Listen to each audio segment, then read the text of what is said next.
하나님 말씀은 사무엘하 19장 31절부터서입니다.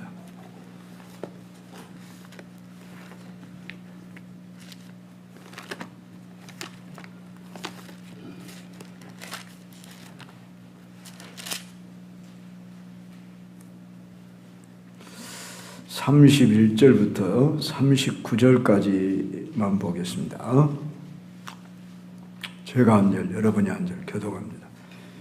길르앗 사람 바르실레가 왕이 요단을 건너가게 하려고 로글림에서 내려와 함께 요단에 이르니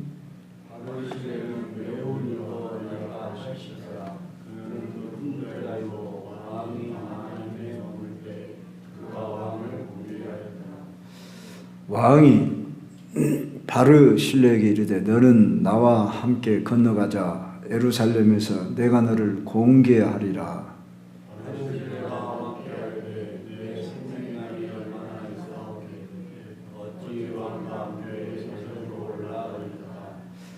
내 나이가 이제 80세라. 어떻게 좋고 흉한 것을 분간할 수 있사오며 음식의 맛을 알 수 있사오리까. 이 종이 어떻게 다시 노래하는 남자나 여인의 소리를 알아들을 수 있사오리까. 어찌하여 종이 내 주 왕께 아직도 누를 끼치리까.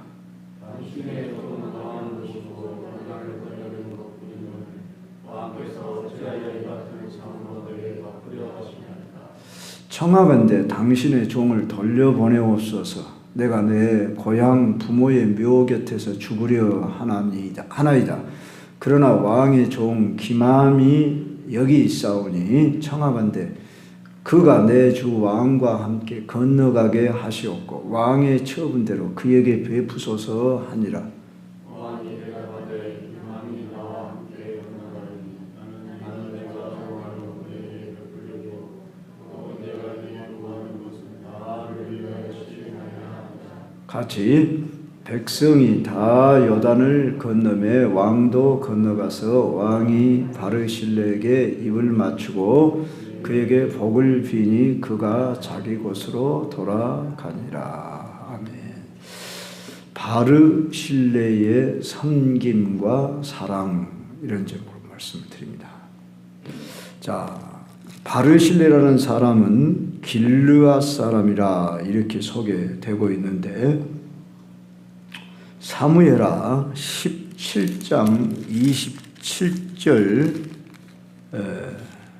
29절에 보면은 그 바르실레가 마하나임에서 이 다윗을 섬기는 것을 보게 됩니다.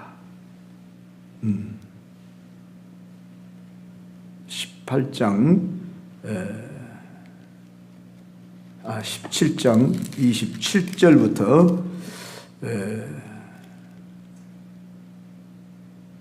이 29절에 이르러 보면은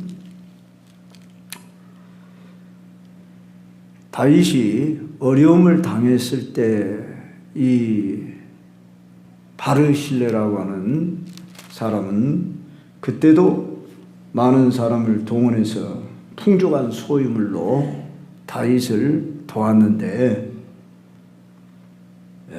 당시는 다윗이 압살롬에게 쫓겨 이렇게 도망을 치던 때였습니다. 그랬을 때에 우리가 잘 아는 대로 오늘 본문에 보니까 바르실레는 부자였더라. 큰 부자라고 그랬습니다. 오늘 19장 32절에 보니까 다윗과 함께 따르는 무리가 적어도 한 1000여 명은 됐으리라 우리가 예상을 해볼 때 1000여 명이나 되는 사람들에게 식량과 여러 물품을 공급하려고 그러면 얼마나 많은 그 식량 물품이 필요하겠습니까? 그런데 그마나 큰 부자였기 때문에 그는 그것을 공급할 수 있었습니다. 자, 그러나 그 누구 하나 다윗에게 와가지고 이렇게 다윗이 쫓겨가는 그런 어려운 지경을 맞이해서 도울 자들이 많지 않았지 않습니까? 바로 이 바르실레라는 이 사람의 공로가 매우 컸던 것은 이자가 마치 돕지 않았다고 한다면 다윗을 따르는 그 군사들이 또는 신하들이 매우 핍절했을 것이고 전쟁터에 나가서 싸울 기력을 충분히 갖지 못했을 것입니다. 여하간 다윗은 승리를 하고 돌아오는 때에 여기 바로 바르실레가 또 다윗을 맞이해야 합니다. 그랬을 때에 그는 로글림이라고 하는 곳에서 내려와 함께 요단에 이르니, 우리 31절 보면 이렇게 나오는데, 이 로글림이라고 하는 곳은 요단에 비해 높은 지역이고 요단은 해저 아래입니다. 이 이스라엘의 지형을 보면은 사해가 아주 그 해저보다 더 낮은 지역입니다. 그만큼 이렇게 그래서 내려간다 이런 표현을 했는데, 연세가 80이 된 노인이 먼 거리를 이렇게 나올 정도의 정성을 들여서 왕을 맞이하는 수고도 마다하지 않고 맞이하고 있는 것은 왕을 사랑하는 마음과 왕에게 나름대로 은혜를 입었다고 하는 것이 있었기 때문일 것이다, 이렇게 보는 것입니다.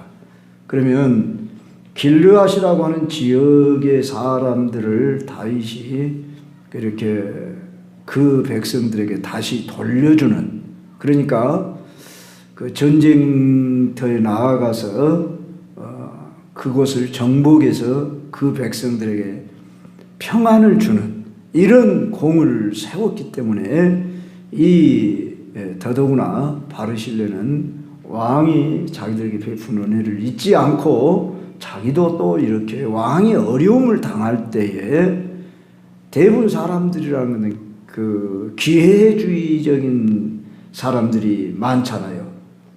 자기의 그 이익이 돌아오겠냐 안 돌아오겠냐, 내가 저 사람을 도와서 나에게 얼마나 유익이 있겠느냐, 뭐 요사이 그 정치가를 보면은 내가 여당에서야 좋겠냐 야당에서야 좋겠냐, 또 누구를 따라야 되겠냐, 유불리를 따지면서 이렇게 많이 그 정치가들이 요리 옮기고 저리 옮기고, 일명 우리가 뭐 철새들이라 이런 말도 하잖아요.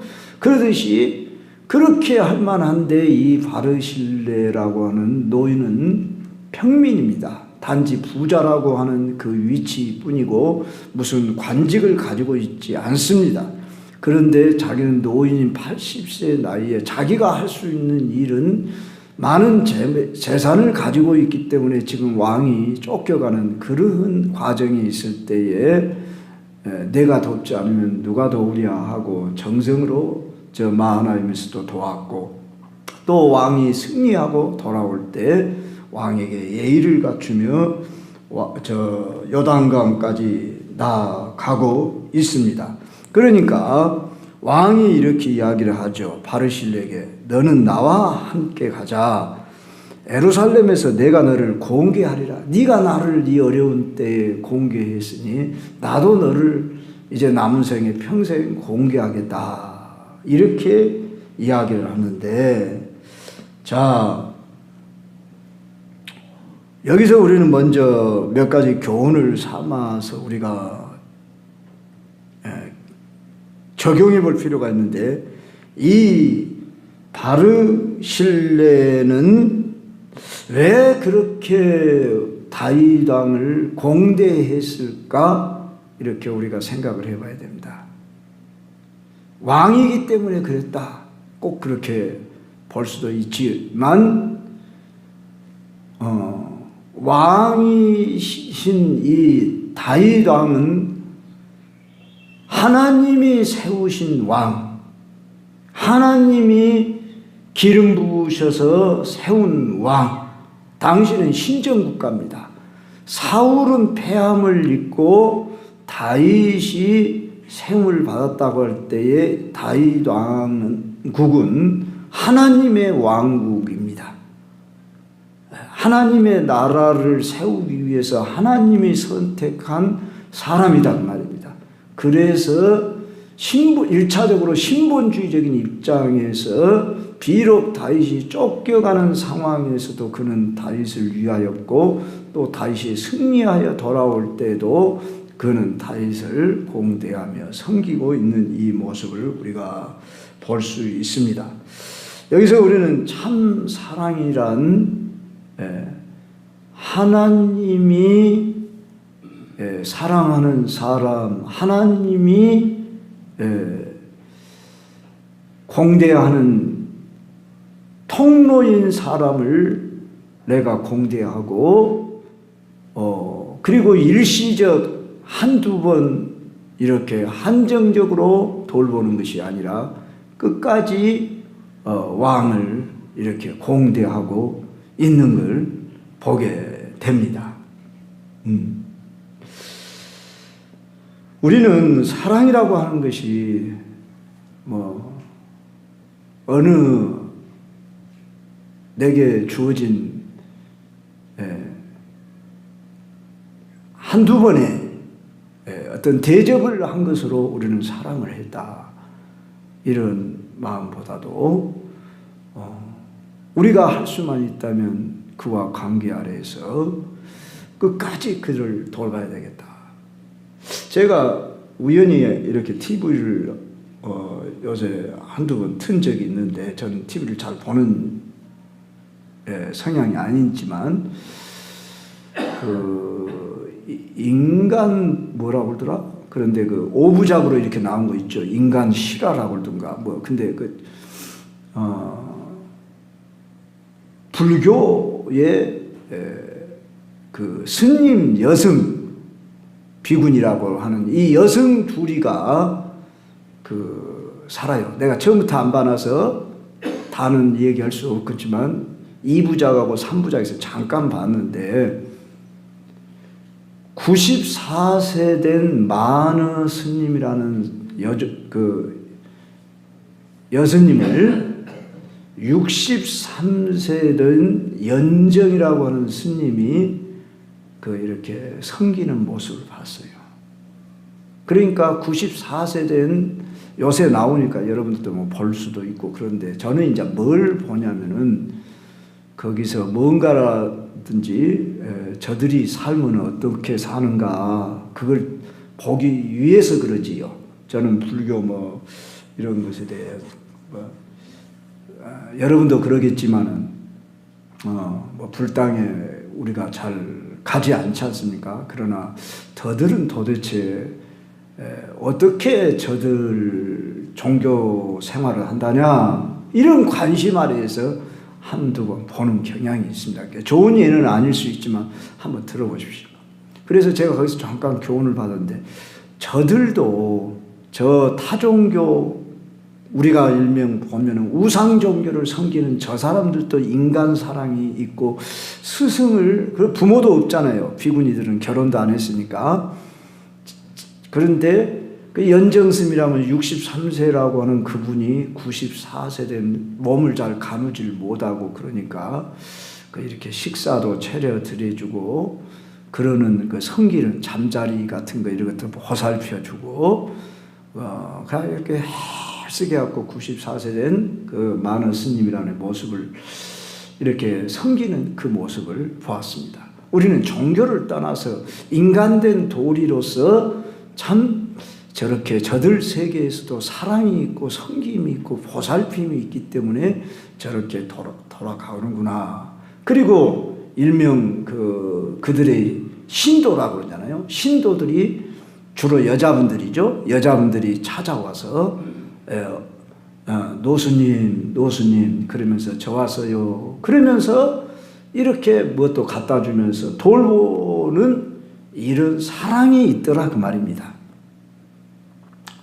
세상 나라 저 타종교에도 우리 못지않는 그런 인간적인 사랑도 얼마든지 있는데 하물며 우리는 생명의 종교, 부활의 종교, 살아계신 하나님이 어떤 분이죠? 사랑의 하나님이잖아요. 우리는 그 사랑을 받았다는 사람이잖아요. 그런데 우리 안에서 이런 사랑의 실천이 메마른다고 한다면 세상이 볼 때 우리 기독교를 어떻게 보겠습니까? 몰상시간 종교로 본다. 요새 죄송합니다만은 한국 교회의 모습이 사랑이 식어가는 정도가 아니라 분쟁하는 교회로 전락하고 말았지 않습니까? 그래가지고 많은 경우에 이해타산적이고 너무나 메말라버리는, 세상만 또 못하는 인정이 메말라버리는 이런 우아래도 몰라보는 이런 모습을 종종 보곤 합니다. 한마디로 뭐 공장에서 무슨 근무하는 무슨 사장과 사원의 관계 정도로나 이런 관계로나 본다든지 뭐 어떤 그렇게는 안 보는 줄 압니다만은 그런 것만 또 못하는 냉정하고 돌아서면 완전히 세상만 또 못한 이런 모습을 종종 보는 모습을 보는데, 우리들이 이 5월 가정의 달, 부모와 자녀는 물론이고 부부 관계도, 또 스승의 날이 있는 5월 15일 우리가 잘 알지요. 그랬을 때에 오늘 우리는 스승과 제자와의 관계 아래에서 얼마나 그 스승을 공대하는가. 요새는 스승을 어떻게 합니까? 두들겨 패고, 얼마 전에도 몇 학년이 그랬다고 그러던가, 중학생이 그랬다고 그러던가, 초등학교 6학년이 그랬다고 그러던가, 선생님을 그냥 양심 두들겨 패는 그런 교장 선생님이랑 둘이를 그랬다든가, 여러분도 혹시 들으셨는가 모르지만 이런 일들이 비일비재하는, 우리 때보다도 지금은 더 삭막한, 갈수록 더 성경이 그렇게 말하고 있잖아요. 말세가 되면 사랑이 식어지리라 그랬잖아요. 그런데 오늘 우리는 나이를 떠나서 여기 바르실레가 다윗을 지금 공대하는 것은 무엇 때문에 그럽니까? 다윗이 기름 부음 받은 하나님의 종이라는 것이 1차적이고, 왕이요 종이 하나님이 쓰시는 사람이라고 하는 이러한 하나님을 공대하는 마음으로 왕을 공대하는 것이고, 또한 그 왕이 우리나라를 잘 다스려 주셔서 이렇게 한때 우리가 은혜를 입었다고 하는 그 은혜를 잊지 않는 이런 마음에서 한 것으로 아는 것입니다. 참으로 우리 예수님께서도 우리에게 교훈을 하고 있지요.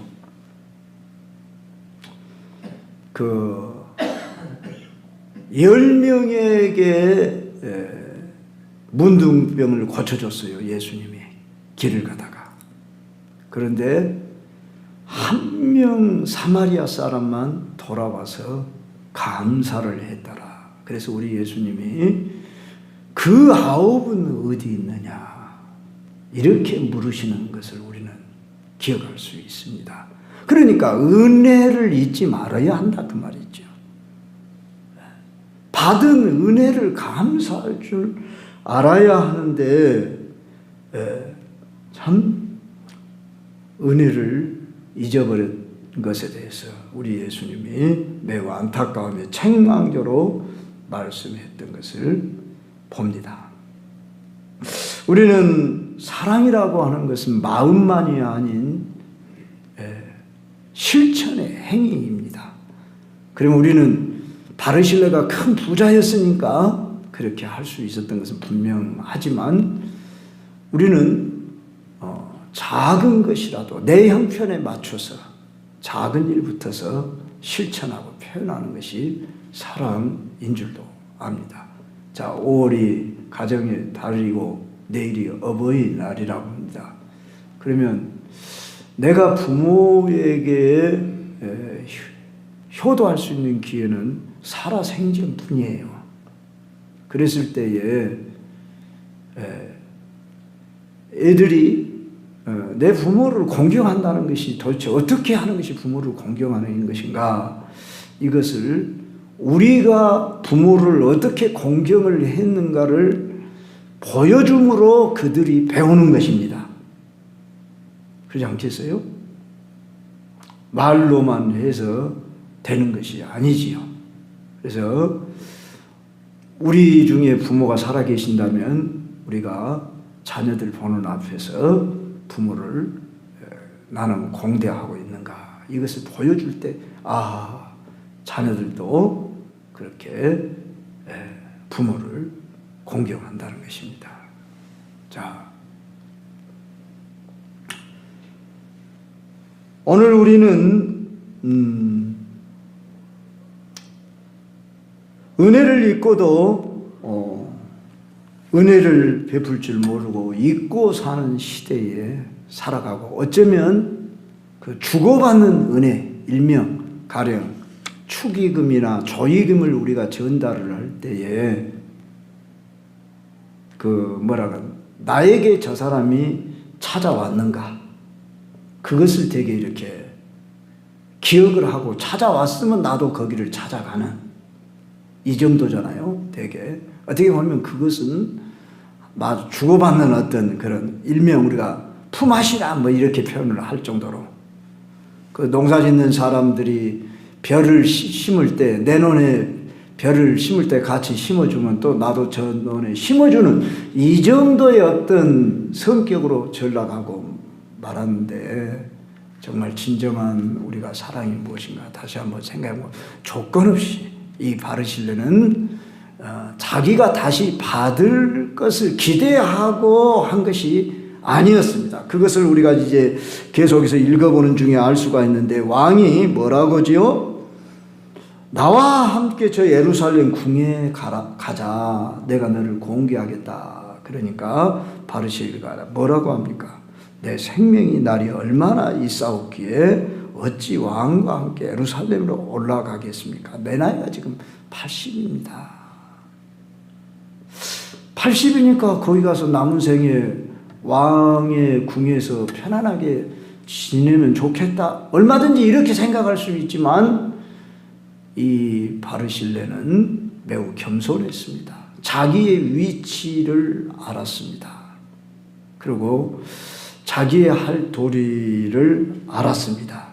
그러면서 종이 이제 살면 얼마나 산다고, 종은 그저 이제 내 부모 조상들이 가는 그곳을 따라 저는 죽으려 합니다. 그러면서 그렇다면 제가 한 가지 부탁할 것이 있다면 왕의 종 기맘이 있사오니, 자, 몇 절입니까? 37절 이하입니다. 청하건대 그가 내 주 왕과 함께 건너가게 하옵소서. 왕의 처음대로 그에게 베푸소서. 이렇게 부탁을 합니다.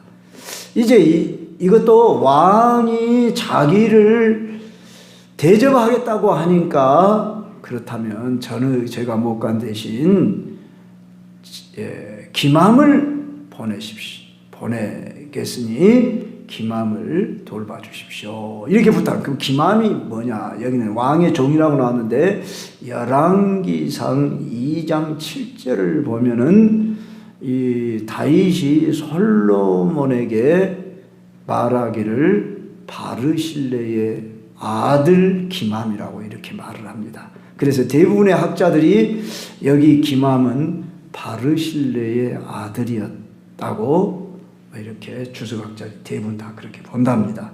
왕 앞에는 기맘이 종이지만은 바르실레에게는 기맘이 아들입니다. 자, 그러면 젊은 아들을 왕 앞에 보내는 것은 무슨 의미가 있는가? 왜 그렇게 했는가? 부귀영화만 누리라고 그랬는가? 그렇게 생각만 우리가 단순하게 하기보다는 왕 밑에서 왕의 신앙을 배우고, 왕은 다윗 왕은 하나님의 마음에 합한 사람이라 할 만큼 하나님을 경외하고, 우리가 다윗 하면 비록 도덕적으로 흠이 있었지만 다윗처럼 하나님을 사랑하고 경외하고 영이 충만한 사람이 어디 있었습니까? 참 시편을 우리가 보면은 다윗의 그 영감이 뛰어나지 않습니까? 그래서 이 다윗에게 기맘을 보낸 것은 자기 아들을 왕 밑에서 성장하도록 이렇게 보내는 것이 1차적이었다.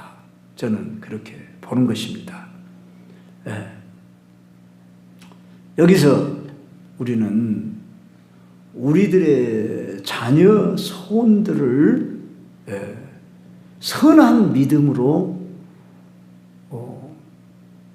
양육하고, 또한 그들에게 무엇을 남겨줄 거냐 할 때, 자기 밑에 있으면 재산을 물려줄 수도 있지만 자기 밑에 그 많은 재산을 물려주는 것보다도 왕 앞에 가서 더 넓은 세계, 예루살렘은 지금으로 말하면 서울입니다.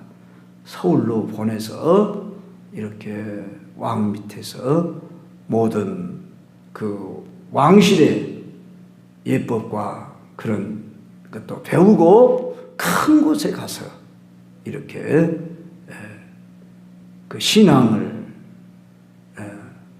유산으로 물려주는 이러한 의도가 더 깊었을 것이다.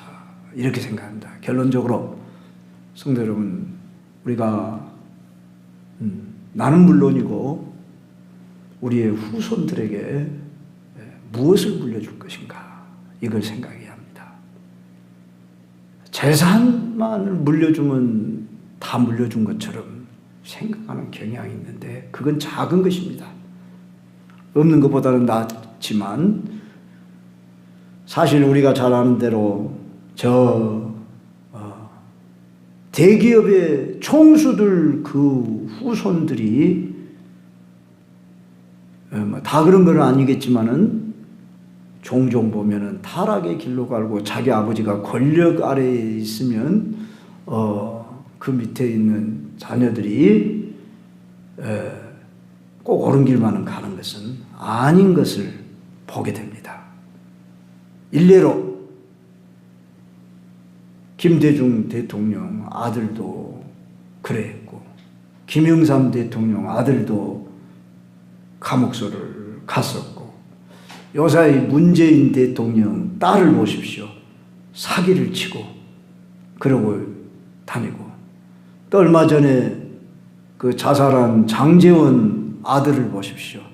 장제원 재산이 수백억 재산입니다. 근데 그 아들은 그 아주 마약도 먹고 타락을 하는, 경기도 옛날에 그 도지사였던 누굽니까? 뭔필?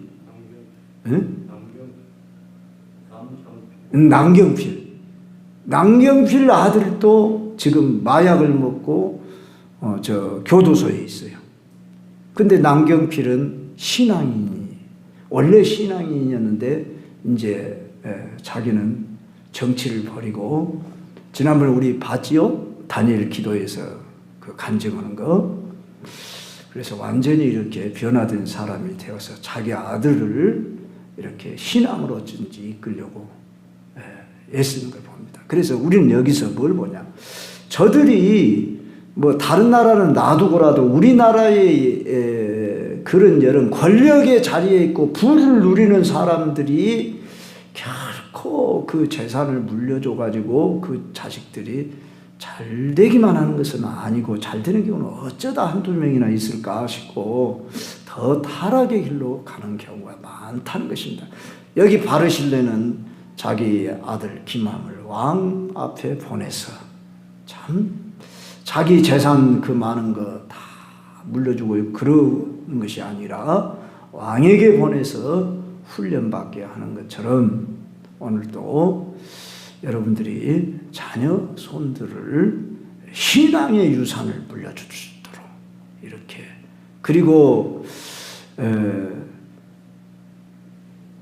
하나님의 사람들을 섬기는 본을 여러분이 보이시면서 자녀들도 본을 받도록 그렇게 해야 합니다. 저도 나이가 이제 좀 먹다 보니까 참 젊을 때는 우리가 시간이 없는 관계로 또는 내일에 바쁘다 보면은 그 웃사람을 찾아보기가 쉽지를 않습니다. 그리고 내 생활이 너무 힘들고 어려우면 그런 여유가 없습니다. 그러나 조금 우리가 여유가 주어지고 그러면은 내가 섬겨야 할 사람이 누군가 이것을 찾는 것이 마땅하리라 보는 것입니다. 제가 이렇게 하고 있습니다 그런 게 아니라 저도 그것을 못한 것이 늘 마음에 걸렸습니다. 저는 지금까지 주의 종이로 오는 과정 속에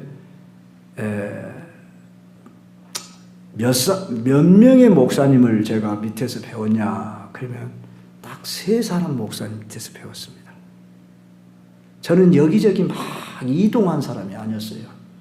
처음으로 제가 전도사를 갈 때 어디로 갔다고 그랬죠? 영광 염산이라는 데를 갔습니다. 거기에 교회에 딱 1년 있었습니다. 근데 그 목사님이 연세가 그때 당시 제 나이 정도 먹었던 것 같습니다. 저보다 좀 나이가 덜 드셨을까 60이 넘으셨어요. 근데 저는 그때 총각의 나이였어요. 27의 나이에 그곳을 갔어요. 근데 그 목사님이 저를 위해서 내가 배전우사님을 위해서 매일 10년 동안을 기도를 해주겠습니다. 저는 그것을 믿어요. 왜? 그분의 삶을 보았거든요. 제가 금요일 날 가방을 메고 여기 지금 롯데 백화점 있는 데가 예전에는 시외버스 정류장이 있었잖아요. 그곳까지 제가 버스를 타고 가서 거기서 영광까지 1시간 버스를 타고 영광에서 염산까지 한 30-40분을 버스를 타고 염산면에서 내려서 또 걸어서나 또는 차까지 타고 가면 딱 2시간이 걸려요. 그렇게 금요일 날 2시간을 걸려서 제가 한 번도 빠지지 않고 그곳까지 1년을 제가 1년 좀 못되게 3월에 가서 그해 12월에 마쳤으니까 그곳을 갑니다. 가가지고 그 사택 옆에 이제 사찰 집이 있어요. 그러면 저만 쓸 수 있는 그런 방이 있습니다. 그러면 제가 거기서 방을 쓰고 밥을 먹을 때는 목사님과 사모님하고 같이 식사를 합니다. 제 아내한테도 그런 이야기를 했고 제 아내한테도 그 목사님을 제가 보여드렸는데 보여드렸단 말은 그분이 은퇴하시고 서울로 이사를 갔었습니다. 그래서 한번 찾아뵌 적이 있었습니다. 자, 그곳에 가면은 사모님이 이렇게 몸이 신체가 크시고 목사님은 좀 왜소하고 그러시고 아주 부지런하셔. 그러면은 사모님이 아프면 목사님이 부엌에 들어가서 된장을 막 주물럭 해가지고 자기가 된장국을 친히 끓여갖고 그 식사를 차려줘요, 저를. 그 얼마나 고맙겠습니까? 그런 밥을 먹을 때 제가 감동이 됐고, 또 그분이 새벽 기도를 인도하고, 또 어덕바위 같은 이런 손으로 나름대로 피아노를 또 좀 치셔. 고흥분으로 제가 알고 있어요, 출신이. 그러면서 찬송가를 혼자 또 부르기도 하고, 그러면서 기도를 하는데, 성도들을 위해서 한 사람 이름을 불러가면서 제일 늦게까지 기도를 하시는 그 모습을 내가 보고 자랐잖아요, 거기서. 그래서 그분이 10년 동안 매일 저를 위해서 기도를 해주겠대요. 저는 그걸 믿었어요. 그러니 나는 항상 든든했어요. 나는 믿음의 가정에서 태어나지 못했잖아요. 나를 위해서 누가 기도해 주는 사람이 참 나는 늘 필요하다 이게 있어요. 그래서 믿음의 아버지처럼 내가 생각을 하고 많이도 안 있고 저는 1년 만에 내가 그 교회를 나와가지고 여기 광주 풍양중앙교회로 왔잖아요. 제가 박득준 목사 밑으로 박득준 목사님 소개해서 그 교회로 갔는데 박 목사님이 또 내가 이렇게 오게 됐습니다. 그러니까 나한테 오라. 그래서 내가 박 목사님 밑에서 또 2년을 섬기다가 그러다가 서울로 가서 제가 4년을 섬겼습니다. 서울 신림교회라고 우리 그때 당시에 총회장까지 하셨던 장춘호 목사님이라는 분 밑에서 제가 4년을 섬기다가 제 아내를 그곳에서 만나서 그 교회에서 만난 게 아니라 서울에서 만나서 그 교회에서 그 목사님 주례로 결혼하고 제가 첫애 낳고 이제 이 목회길로 제 단독 목회길로 왔습니다.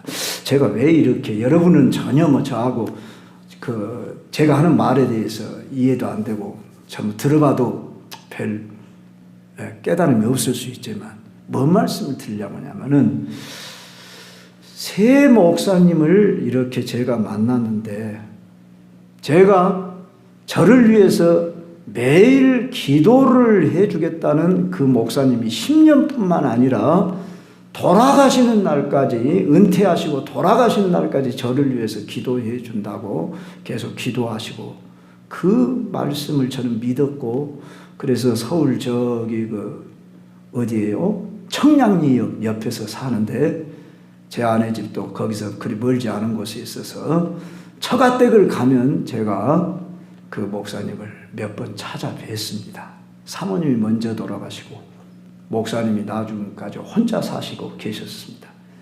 그랬는데 지금은 돌아가시고 안 계시는데 참 이렇게 나를 위해 평생 기도해 주는 목사님이 돌아가셨다고 하니까 그냥 마음이 그냥 매우 아프고 허전했습니다. 그런데 또 저를 위해서 기도해 주는 목사님이 누구냐? 그러면 풍양중학교 박득준 목사님이 배 목사 내가 날마다 기도하고 있어. 자녀들하고 위에 이름이 뭐여? 그러면서 이름도 알아요. 제 딸들 둘이 이름도. 누구누구 위에 기도하고 있어? 이런 말을 할 때요. 얼마나 감사한지요. 그래서 제가 마치 그분에게는 아들이 셋이나 있고 목사 아들도 있었지만 지금 그 목사님은 목회를 그만뒀지만 제가 아들처럼 제가 가까이 하고 가끔씩 찾아뵙고 있습니다. 제가 떠나왔던 신림교회 서울 떠난 뒤로는 왠지 그분과 조금 마음이 좀 상한 일이 있었던지 좀 제가 솔직히 그분과 대화를 하지 못하고 연락을 못했습니다. 그런데 제가 노회장이 돼가지고 충영교회를 갔습니다. 충영교회에서 총회를 했습니다. 그런데 거기에 장 목사님이 와 계신 게 증경 총회장이기 때문에 증경 총회장들은 따로 이렇게 자리를 마련해가지고 성가대석 자리에 앉아 계셔. 그래서 내가 찾아갔습니다. 찾아가고 인사를 드렸더니 목사님 저렇게 허깅을 해주시고 반가이 맞이해 주시고 동광주도 회장이야 그러면서 이야기를 하고 그러시더라고요. 옆에 있는 그 박감용 목사님한테 다 아는데도 제가 작지만 용돈을 얼마라도 제가 드리고 이렇게 오니까 마음이 후련합니다. 네. 우리는 윗사람을 공경하고 내게 은혜를 베푼 사람을 잊지 않아야 함이 성도의 도리다 하는 것을 말씀드리려고 하는 것입니다. 오늘 이 바르실레가 다윗 왕을 섬기고 공개하였던 것처럼 다윗 왕은 또 그것을 당연하다 그렇게 여기지 않고 이 바르실레와 그 아들을 끝까지 돌보고 섬기고 있는 이 모습이 얼마나 아름답습니까? 다윗 왕은 요나단의 아들 무비보셋을, 절뚝발이 무비보셋을 자기 식탁에 앉혀놓고 평생 돌보는 이런 모습을 볼 때에 부모가 잘하면 자식도 대우를 받습니다. 그 예로 다윗이 하나님 앞에 인정을 받으니까 누가 복을 받았어요? 솔로몬. 따라서 저와 여러분이 인간관계 아래에서도 정말 윗사람의 은혜를 잊지 않고 공대할 줄 아는, 이것을 여러분들이 본을 보이시는 이런 삶을 사시길 바랍니다. 그러면 그게 뭐 우리가 뭘 받고자 함이 아니라 우리가 이게 마땅한 도리지 않냐 그 말이에요. 하나님이 은혜를 입히십니다. 우리 예수님도 그런 말씀 하시지 않았습니까?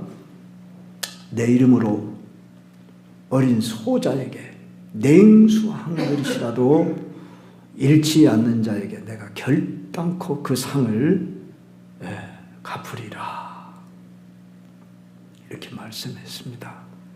우리는 전혀 이름 모르는 사람들에게도 구제를 해야 되겠지만 우리가 마땅히 은혜 입은 사람들을 잊지 말고 섬기고 이렇게 그 은혜를 갚을 줄 아는 이런 도리를 다하며 아름다운 관계로 이렇게 나아갈 수 있으면 얼마나 좋을까, 이런 생각을 해보는 것입니다. 우리 다 같이 찬송하십시다. 543장.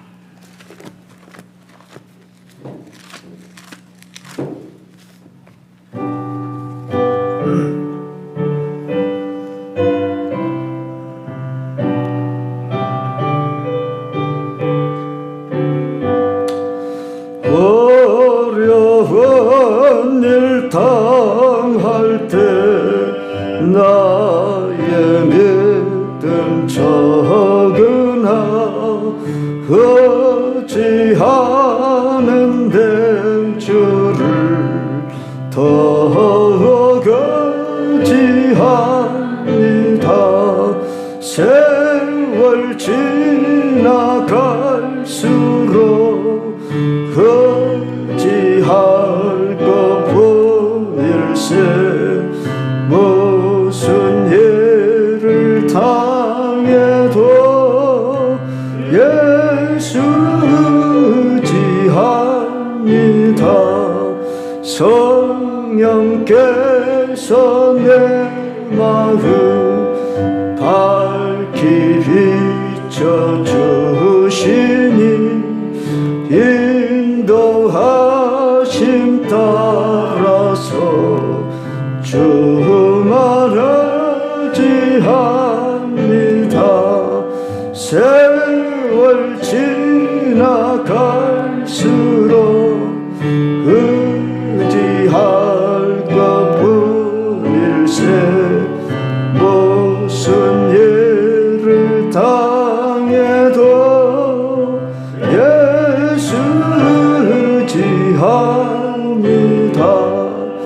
밝을 때의 노래와 어두울 때의 기도로 위태할 때 도움을 주께 간구합니다. 세월 지나갈수록 의지할 것뿐일세. 무슨 예를 당해도 예수 의지합니다. 생명 있을 동안에 예수 의지합니다. 천국 올라가도록 의지할 것뿐일세. 세월 지나갈수록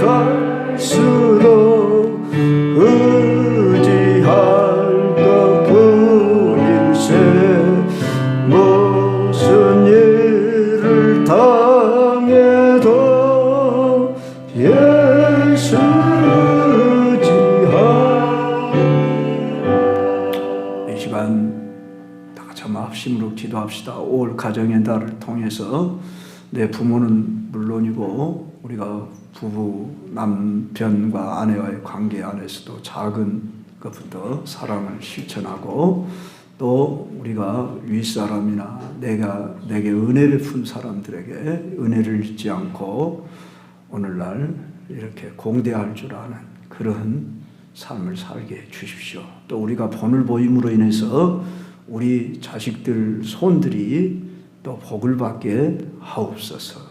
이렇게 우리가 참 이 5월 참 보은의 달이라 이렇게 하면 좋겠죠. 그래서 참 은혜를 우리가 갚을 줄 아는 사람들이 되게 해 주십시오.